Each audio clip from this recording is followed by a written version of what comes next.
प्रभु यीशु का धन्यवाद हो इस अच्छी शाम के लिए। और जैसे आप जानते हैं कि परमेश्वर हमेशा अपनी रूह की अगुवाई में, अपनी पवित्र आत्मा की अगुवाई में हमें ले चलता है, और धीरे धीरे जो कुछ रुक गई थी अब वो चलने लगी है।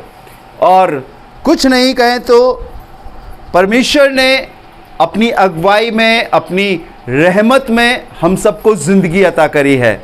जैसे अभी स्वीटी यहाँ से खड़े होकर गवाही दे रही थी, ऐसे ही बहुत सारी ऐसी सिस्टर्स हैं जो मेडिकल डिपार्टमेंट से जुड़ी हैं, जो जगह जगह कोरोना में ड्यूटी कर रही हैं, और लगभग उनको 6 घंटे पीपी किट में पूरे तौर से बंद रहना पड़ता है, जहाँ पर बिल्कुल हवा नहीं जाती, ऑक्सीजन नहीं जाती, और बहुत मुश्किल होता है। इस स्थिति में एक पीपी किट नहीं होती तो नॉर्मल ड्यूटी करना थोड़ा आसान होता है, लेकिन जब इस किट को पहन लेते हैं इस संक्रमण की वजह से तो बहुत मुश्किल होता है। ये जानिए कि अपने आप में स्टाफ नर्स खुद एक पेशेंट हो जाती है। लेकिन मेरे पास बहुत सारी सिस्टर्स का फ़ोन आता है कि हमारे लिए प्रार्थना कीजिए भैया, आज हमारी कोरोना में ड्यूटी है। मैं कहता हूँ दीदी मैं प्रेयर करूँगा ज़रूर से। कुछ एक डॉक्टर्स का मेरे पास फ़ोन आता है, अभी भी कल भी मेरे पास एक डॉक्टर्स का फ़ोन आया था कि मेरी कोरोना में ड्यूटी है, पास्टर प्रेयर करिएगा कि प्रभु हमें अपनी हिफाजत में रखे। हम लोग उनके लिए प्रार्थना कर रहे हैं। और इस बात को जानिए, खुदावंद के लोगों की प्रभु ने हमें एक सेवक के रूप में, एक सेविका के रूप में रखा है कि सिर्फ हम प्रचार ही ना करें, गवाही ना दे, लेकिन जहां कहीं हमें मौका मिलता है, जहां कहीं हमें समय मिलता है, हम सेवा से पीछे ना हटे। Praise the lord. Yeshu Masih को जब वो खिदमत करता था, जब वो सेवा करता था, सिर्फ एक ही काम नहीं करता था कि वो प्रचार करता था और ये सुसमाचार सुनाता था कि मन फिराओ क्योंकि स्वर्ग का राज निकट है, लेकिन जहां कहीं जिस परिवार को, जिन लोगों को, जिस समाज को जैसी ज़रूरत होती थी, प्रभु यीशु मसीह उन सब से बातें करता था और उन्हें छुटकारा देता था। मुझे बड़ी अच्छा लगता है, प्रेरितों के काम में लिखा कि परमेश्वर ने उसे पवित्र आत्मा और सामर्थ से इसलिए अभिषेक किया कि वो लिखा हुआ है कि वो छुटकारा देने का काम कर सके। अगर आप पढ़ना चाहें तो मुझे बड़ी अच्छी लगती है वो वाली आयत, शायद प्रेरितों के काम उसके 19वें अध्याय की 31वीं आयत है। अगर आपको मिलता है तो आप थोड़ा सा पढ़ें ज़ोर से। देखिए यीशु मसीह क्या करता था, हमें मालूम होना चाहिए। लोग हमसे अक्सर एक सवाल पूछते हैं कि हम क्या करें भैया, बताइए हम क्या करें। ठीक है, परमेश्वर ने हमें एक आराधना स्थल दिया है, धीरे धीरे उसकी सारी ज़रूरतें पूरी होती जा रही, लेकिन परमेश्वर हमसे कुछ चाहता है। पढ़िएगा जी, प्रेरितों के काम उसका 31वां पढ़िएगा।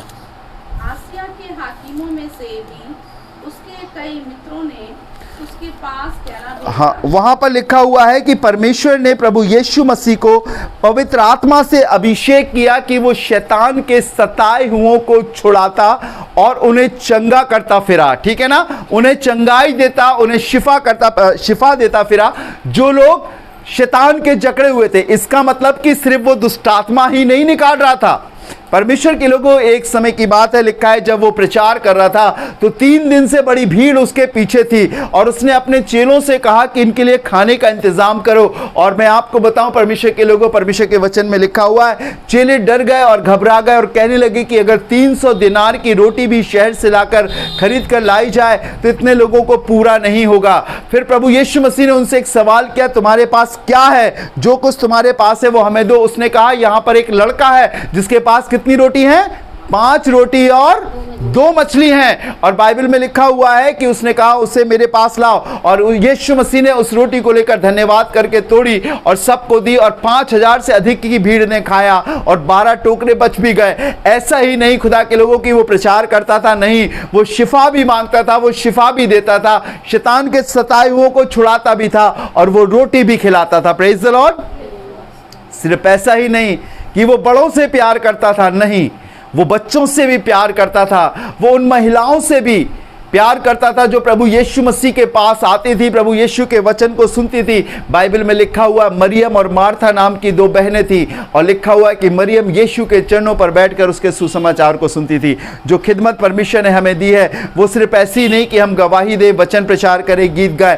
जहां कहीं हमें मौका मिले हम अपने तन, अपने मन, अपने धन से परमेश्वर के लिए समर्पित रहें, और जब हम ऐसा करेंगे तो परमेश्वर आपको बरकत देगा। यीशु मसीह के जानने के विषय में पिछले सोमवार हमने सीखा था, और हमने ये इसी बात पर जिक्र किया था कि आखिर यीशु मसीह है कौन।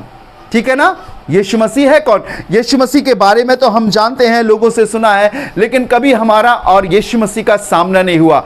कई बार लोग प्रचारकों के मुंह से उसके विषय में बहुत सारी चीज़ें जान पाते हैं, लेकिन मैं आपसे पिछली बार की तरह फिर एक बार आज ये सवाल पूछूंगा, कितने लोग यीशु मसीह के विषय में जानते हैं? हाथ उठाइएगा।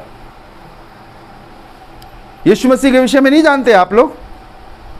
हाथ उठाइए ना, अगर हाथ है तो, छोटा नहीं बड़ा सा, जो जितना बड़ा उठाएगा उतनी बड़ी आशीष मिलेगी।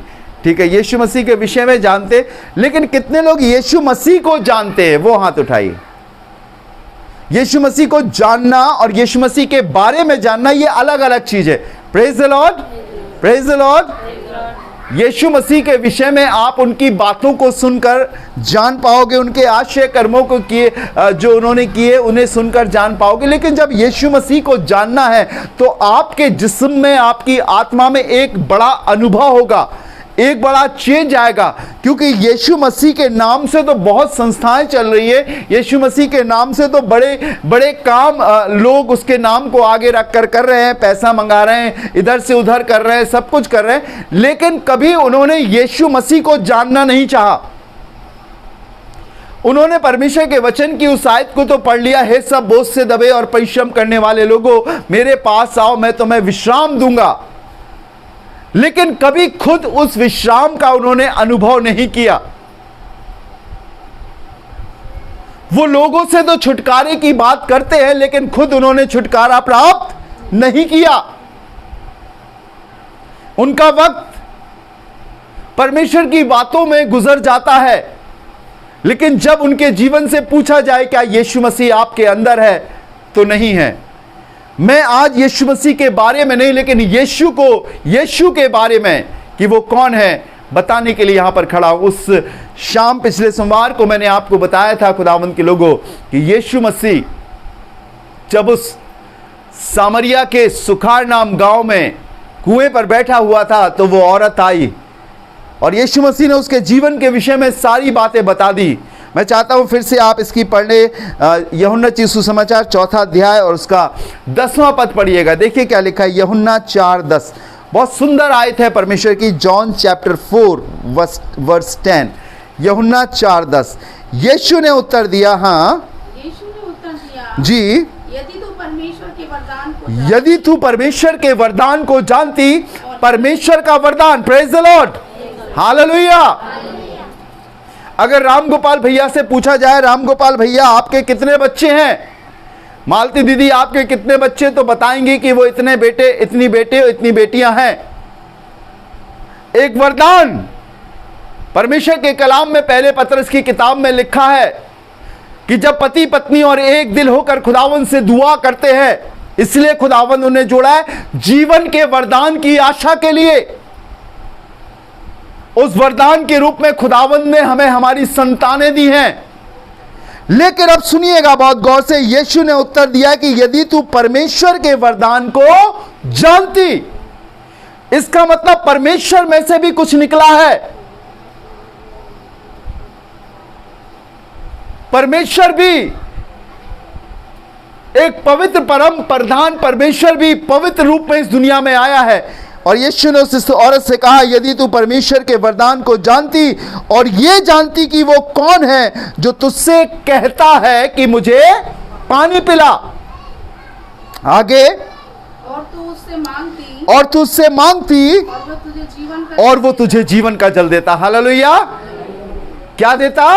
जीवन का जल। नहीं जानती थी ये परमेश्वर के वरदान को। हाँ, इससे ये मालूम था क्योंकि कलाम में और नबियों की किताब में लिखा था कि एक ख्रीस्त आने वाला है, एक उद्धारकर्ता आने वाला है, लेकिन उसे ये नहीं मालूम था कि जो उसके पास बैठा है वो वही है। Praise the Lord, hallelujah. और यीशु मसीह जो अपने आप में एक परमेश्वर था, मैं आपको बताना चाहता हूं खुदावंद के लोगों, उसने उसके जीवन की सारी बातें बता दी, सारी घटना बता दी, तभी भी उसे विश्वास नहीं हुआ। तभी भी वो सोचने लगी कि ये क्या होगा। मैं चाहता हूं पढ़ें परमेश्वर के वचन में से 17वां पद पढ़िएगा, इसका 17वां पद। स्त्री ने उत्तर दिया, 20वां पद पढ़ें, 20वां पद जी। हमारे बाप दादों ने हाँ। इसी पहाड़ पर आराधना की, हमारे बाप दादाओं ने इसी पहाड़ पर आराधना की, और तुम कहते हो हम्म। कि वह जगह जहाँ आराधना करनी चाहिए यरूशलेम में है। वो जगह जहां पर प्रार्थना करना चाहिए वो कहां पर है? यरूशलेम। यरूशलेम में है जी। आगे यीशु ने उससे कहा, यीशु ने उससे कहा, हे नारी, मेरी बात का विश्वास कर, मेरी बात का विश्वास कर कि वह समय आता है वो समय आता है कि तुम ना तो इस पहाड़ पर। जी। 25वां पद पढ़िएगा, जोर से पढ़िए, 25th वर्स जी। स्त्री ने उससे कहा, उस औरत ने उससे कहा, मैं जानती हूँ कि मसीह जो क्रिस्त कहलाता है आने वाला है, उसी के सामने बैठी है, लेकिन उसे जान नहीं पा रही है। कई बार हम लोग भी जब खुदा के घर में जाते हैं, आराधना में जाते हैं, हम परमेश्वर उसकी सामर्थ को कई बार हम नहीं महसूस कर पाते हैं। बाइबल में लिखा, जहां 2 या 3 मेरे नाम से इकट्ठे होंगे मैं उनके बीच में हूंगा। यह बात कहानी और किस्सा नहीं है, वो है और वो आपके पास है। कई बार आपने महसूस किया होगा उसकी सामर्थ को।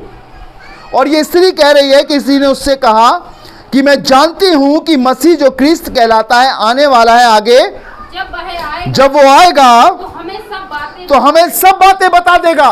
जबकि यीशु मसीह ने उस औरत को उसके जीवन की सारी बातें बता दी थी कि नहीं? बताइए, सब बता दी थी।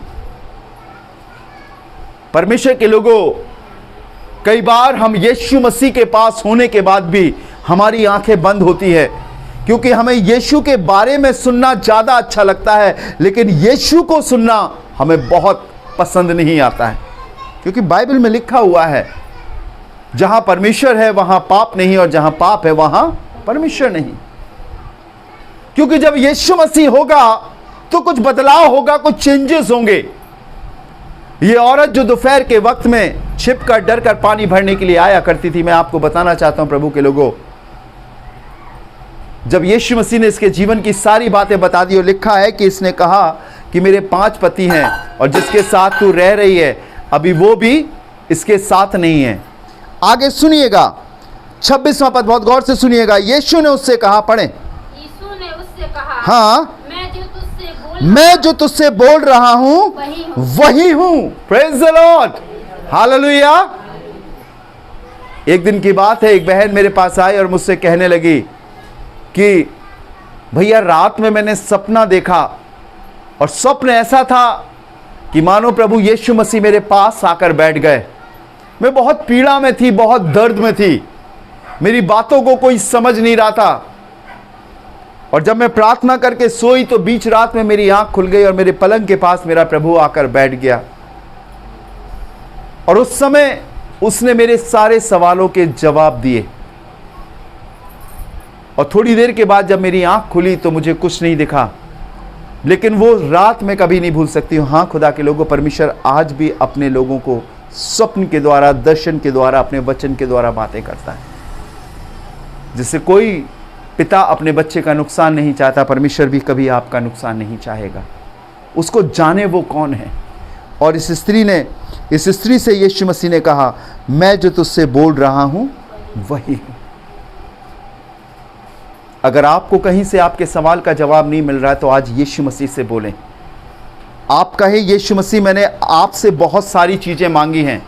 मैंने अपने घर का सुख, अपनी बीमारियों की चंगाई, अपने घर की आशीषें, शैतान से छुटकारा, नौकरी, आमदनी पे आशीषें, सब कुछ मांगा है। लेकिन आज प्रभु मैं तेरे पास इसलिए आया और आई हूं कि प्रभु आज मैं तुझसे तुझी को मांगना चाहती हूं। हालेलुया। और जब हम परमेश्वर से, उस प्रभु यीशु मसीह से उसी को मांगेंगे, जब वो आप पर प्रकट होगा तो ये अनहोना और आशीषमय होगा। हालेलुया। एक ऐसी आशीषें होंगी खुदा के लोगों, जो आपको बाहर मांगना नहीं पड़ेगी और वो आपको देगा। और ऐसा लिखा है बाइबल में, मैं और मेरा पिता आएंगे और उसके साथ वास करेंगे, उसके साथ रहेंगे। प्रकाशित वाक्य उसका 3 अध्याय उसके 20वें पद में लिखा हुआ है, देख मैं द्वार पर खड़ा हुआ खटखटाता हूं, यदि कोई अपना द्वार खोलेगा तो मैं उसके पास भीतर आकर उसके साथ भोजन करूंगा और वो मेरे साथ। हां, यीशु मसीह को जानना बहुत जरूरी है। यीशु मसीह के विषय में लिखा हुआ है कि वो गाली सुनकर गाली नहीं देता था और धमकी सुनकर किसी को धमकाता नहीं था। यीशु मसीह के विषय में लिखा है कि उसके अपने माँ बाप, उसके अपने भाई बहन जो यीशु मसीह के पैदा होने के बाद संसारिक रीति से पैदा हुए, उससे द्वेष और घृणा रखते थे और उससे एक बात कहते थे कि इसका चित्त ठिकाने नहीं है। लेकिन वो उनके खिलाफ नहीं जाता था। उसने हमेशा कहा कि मेरे माता और मेरे भाई वो हैं जो मेरे स्वर्गीय पिता की इच्छा पर चलते हैं। अगर आप यीशु मसीह को जानोगे तो मैं आपको सच बताना चाहता हूं, संसार में का कितने भी बड़ा बुरा शख्स हो, संसार का कितना भी बड़ा आपका दुश्मन हो, आपको दुश्मन नजर नहीं आएगा। यह बात मैं इसलिए बताता हूं क्योंकि यीशु मसीह ने अपने कलाम में कहा है कि अपने दुश्मनों के लिए क्या करो? प्रार्थना करो, क्षमा करो, अपने सताने वालों के लिए प्रार्थना करो। दुनिया कहती है अगर तुमसे किसी ने ऐसा किया है तो तुम उसके साथ ऐसा करो। अभी कुछ परिवारों में फैमिली प्रॉब्लम चल रही है, मैं उनको काउंसलिंग कर रहा हूं, उन्हें बता रहा हूं, तो बार बार वो संसारिक रीति से बातों को करते हैं, पर मैं खुदा के कलाम से उनके लिए बातें करता हूं। और जब मैं प्रार्थना कर रहा हूं उन परिवारों के लिए, तो धीरे धीरे बातें मिलती जा रही हैं। और संसारिक रीति ये बताती है कि उन्होंने हमारे संग ऐसा किया, जब तक वो हमसे माफ़ी नहीं मांगेंगे या जब तक वो हमसे ऐसा नहीं करेंगे हमारा रिश्ता नहीं बनेगा। मैंने कहा खुदावंद यीशु मसीह ने तो ऐसे लोगों से भी रिश्ता बना लिया जो उसके संग उसे धोखा देने के लिए खड़े थे। यीशु मसीह तो उसके संग कदम दर कदम चला जो उसको पकड़वाने वाला था। यीशु मसीह तो अपने उन लोगों के संग चला, उसे मालूम था कि यहूदा इस्करियोती के मन में शैतान समा गया, उसके संग भी चला। जब आप यीशु मसीह के संग रहोगे, परमेश्वर आपके दिल में रहम डालेगा, परमेश्वर आपके दिल में मोहब्बत डालेगा, परमेश्वर आपके दिल में पवित्र आत्मा और उसकी सामर्थ को भरेगा। जब आप यीशु मसीह को जानोगे तो आप अपनी बंद आंखों से वरन अपनी खुली आंखों से भी परमेश्वर के स्वर्ग को देखने पाओगे। हालेलुया। जब यीशु मसीह आप में होगा तो आपके अंदर चंगाई होगी। अगर यीशु मसीह आपके अंदर होगा तो आपके अंदर एक सेटिस्फैक्शन, एक भरपूरी, एक संतोष होगा, लालच नहीं होगा। अगर यीशु मसीह आपके अंदर होगा, रिहाई और छुटकारा होगा, जकड़े नहीं रहोगे, आजाद और छुटकारा पाए हुए होगे। अगर यीशु मसीह आपके अंदर होगा तो मैं आपको बताऊं, आपका घर, आपका जीवन स्वर्ग होगा। Hallelujah, hallelujah. और यही यीशु मसीह ने उससे कहा, मैं जो तुझसे बोल रहा हूं वही हूं। अगर आप पढ़े इसका 28वां पद, सुनिएगा क्या लिखा है, पढ़े 28 वर्ष। तब स्त्री, हाँ, तब स्त्री अपना घड़ा छोड़कर हाँ, नगर में चली गई। अपना घड़ा छोड़कर कहाँ चली गई? नगर में चली गई और लोगों से कहने लगी, सुनिएगा क्या कहने लगी? आओ एक मनुष्य को देखो, हाँ, जिसने सब कुछ जो मैंने किया हाँ, मुझे बता दिया। कहीं यही तो मसीह नहीं, कहीं यही तो मसीह नहीं है। बहुत ध्यान से सुनना, लिखा है कहीं यही तो मसीह नहीं है। और बाइबल में लूका रचित सुसमाचार में लिखा है, अंत के दिनों में झूठे मसीह उठ खड़े होंगे जो सीधे साधे वरन चुने हुए लोगों को भी क्या करेंगे? भरमा देंगे, सच्चाई के रास्ते से बुराई के रास्ते पर ले जाएंगे और कहेंगे कि हम मसीह हैं। अच्छा हुआ हम मसीह नहीं, हम जॉन हैं। बहुत सारे आपको मसीह मिलेंगे, फलाने मसीह, ठिकाने मसीह, फलाने मसीह, ये मसीह, वो मसीह। और ये स्त्री भी कह रही है, आओ एक मनुष्य को देखो जिसने सब कुछ जो मैंने किया था मुझे बता दिया, कहीं यही तो मसीह नहीं। और 30वें पद में लिखा है, सो वे नगर से निकलकर उसके पास आने लगे। आगे पढ़िएगा, इस बीच उसके चेलों ने 32वां पद। हाँ। परंतु उसने उनसे कहा, हम्म। मेरे पास खाने के लिए ऐसा भोजन है जिसे तुम नहीं जानते। तब चेलों ने आपस में कहा, जी, क्या कोई उसके लिए कुछ खाने को लाया है? यीशु ने उनसे 39 39वां पद पढ़िएगा, देखिए क्या लिखा हो, गौर से सुनिएगा। 39वां पद जी है, और उस नगर के बहुत सामरियों ने उस स्त्री के कहने से, और उस नगर के बहुत से सामरियों ने उस स्त्री के कहने से, जिसने ये गवाही दी थी, जिसने ये गवाही दी थी उसने सब कुछ जो मैंने कि किया उसने सब कुछ जो मैंने किया है मुझे बता दिया, मुझे बता दिया, विश्वास किया। अब 40वां पद पढ़िएगा। तब जब ये सामरी उसके पास आए, हाँ, तो उसने उससे विनती करने लगे कि हमारे यहाँ रह। 41 वर्ष। और उसके वचन के कारण और उसके वचन के कारण और भी बहुतेरों ने विश्वास और बहुत औरों ने विश्वास किया। 42वां पद बहुत इंपॉर्टेंट है। और उस स्त्री से कहा, हाँ, अब हम तेरे कहने ही से विश्वास नहीं करते, क्योंकि हमने आप ही सुन लिया और क्या लिखा है, और अरे जोर से बोलिए, और जानते हैं कि यही सचमुच में जगत का उद्धार करता है। हालेलुया। यही बात मैं आपको बताना चाहता हूं खुदावंद के लोगों, जब यीशु मसीह आपके अंदर होगा, बहुत देर तक बात होती रही, जब यीशु मसीह आपके अंदर होगा तो फिर आपको जरूरत नहीं पड़ेगी, क्योंकि उद्धार करता आपके अंदर होगा। हालेलुया। और यही यहां पर पूरा गांव कह रहा है, सारे सामरी लोग कह रहे हैं कि अब हे स्त्री, हम तेरे ही कहने से विश्वास नहीं करते, क्योंकि हमने आप ही सुन लिया और जानते हैं कि यही सचमुच में जगत का उद्धार करता। जाने दाऊद कहने लगा, भजन संहिता की किताब 27वें अध्याय में लिखा हुआ है, वो कहने लगा, एक वर मैंने यहोवा से मांगा है और उसी के यत्न में लगा रहता हूं। 27वें अध्याय की 4 आयत में लिखा है भजन संहिता, एक वर मैंने यहोवा से मांगा है और उसी के यत्न में लगा रहता हूं कि जीवन भर मैं यहोवा के भवन में रहने पाऊं। मैं चाहता हूं पढ़ें आप इसको, भजन संहिता की किताब उसका 27वां अध्याय और उसका 4था पद पढ़िएगा। देखिए क्या लिखा हुआ, भजन संहिता 27वां अध्याय 4था पद। जी पढ़िए। एक बार मैंने यहोवा से मांगा, एक वर मैंने यहोवा से मांगा है, उसी के यत्न में लगा रहूंगा कि मैं जीवन भर यहोवा के भवन में रहने पाऊं, जिससे मैं यहोवा की मनोहरता पर दृष्टि लगाए रहूं और उसके मंदिर में ध्यान क्या करूं। किस पर दृष्टि लगाए रहूं? उसकी मनोहरता पर। उर्दू में लिखा है उसके जमाल पर। जब आप बाजार से कुछ चीज लेकर आती हो, बहुत अच्छी चीजें लेकर आती हो, बहुत अच्छा सामान लेकर आती हो, देखभाल कर, संभाल कर, ठोक बजाकर, असली नकली देखकर, ISI की मोहर देकर, सब कुछ देखकर आप लेकर आते हो और अपने घर को सजाते हो या अपने ऊपर इस्तेमाल करते या घर में इस्तेमाल करते। लेकिन मैं आपको बताना चाहता हूं परमेश्वर के लोगों, क्या कभी मैं और आप जिस परमेश्वर की आराधना करते, इबादत करते हैं, क्या मैंने और आपने उसको इतनी गौर से देखा है? Praise the Lord, hallelujah. नहीं देखा है।